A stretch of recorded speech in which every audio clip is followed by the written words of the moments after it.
Hello, in this video we will learn how to use CsvHelper in C#, in this case in the .NET 10, but it's been around for many years now. It's available in all the older versions and will be certainly available for .NET 11. It's a great library, it's fast, as they say here, that's been confirmed over the years.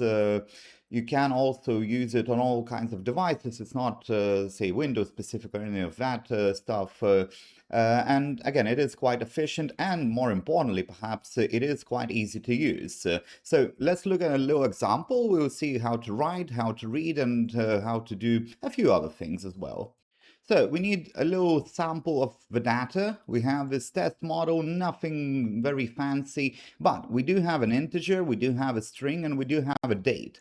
We also have val1, val2, which is value 1, value 2, and you'll quite clearly be able to see how we can actually rename it, right? So we have the example, and then we'll be able to either rename it, or you can do it simply directly. So it will write to a file, and you can either pass this, if you have some in-house thing, just a data dump. Probably there's no reason to make the columns use a friendly name. It's just going to be read from your C#, written with your C#, and then read with your C#, right? And that's probably the better way to go, because whatever is written into the file, in order to read it, they have to match exactly, right? The column names, these are essentially the property names, will be the column names. So they do have to match exactly. Now, if you do want a user-friendly approach, you'll need to do a bit of mapping here. First, let's go into NuGet packages here just quickly. Let's take a look at the installed stuff. And here we have CsvHelper. So that's the only NuGet package that we need. No additional ones, nothing required, just CsvHelper. And it's also free, something to mention. So nothing to worry about licenses or any of that. So for the mapping, right, we can use this, essentially we just create a CO class, and we can use ClassMap, hello inheritance on the ClassMap. And that's gonna be your actual data model, your actual object definition, right? And here you can define a few things. First of all, the name can become your column name, right? So if you want to display value 1 instead of val1, you want spaces in between names, whatever you want, you can do that here. Another interesting thing, you can actually do indexes. By default, the first column would be val1, second one val2, but perhaps you want date created, first one. So then you could do date created or created here, index 0, and change that to index 2. So you can move things around, and again, it's all about making it user-friendly. For a simple data dump, it's probably not even a good idea, because then these will have to match. If you change something, you don't just change the properties, right? Don't just change it in your class.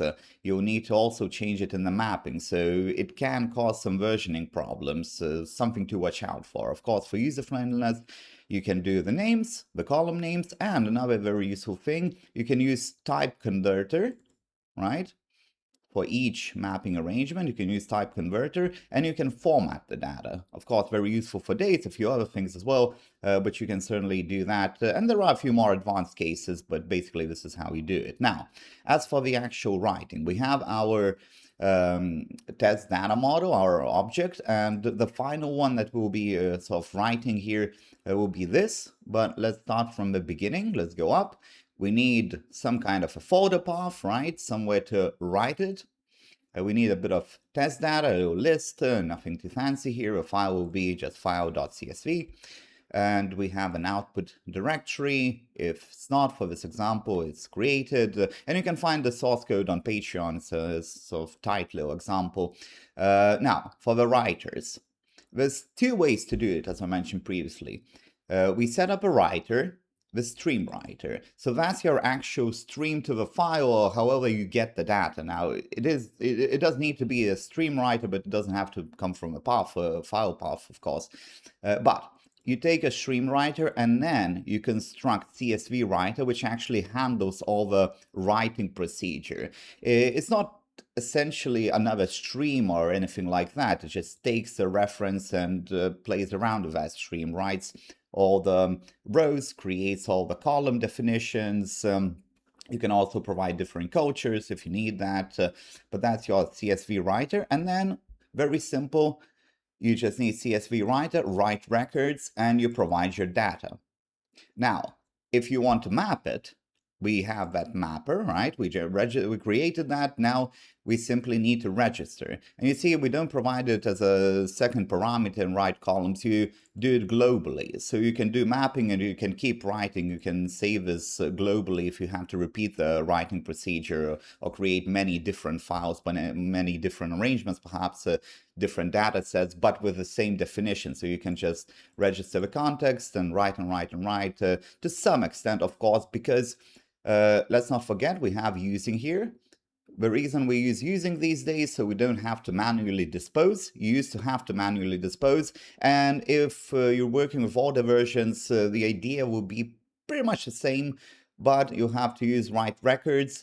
And if you don't have using, you must dispose, because if you don't dispose, essentially it won't be written onto the disk. Something to remember. So you'll need to dispose the writer and the writer. Both of them need to be disposed. So something to remember. With using, now we have it very clean, very straightforward. We don't need it. But you can either register a class or you can just write records like this. It doesn't change anything except for you get that mapping, you get your pretty columns, perhaps some formatting as well, but both options are available. This is optional, it's not a must.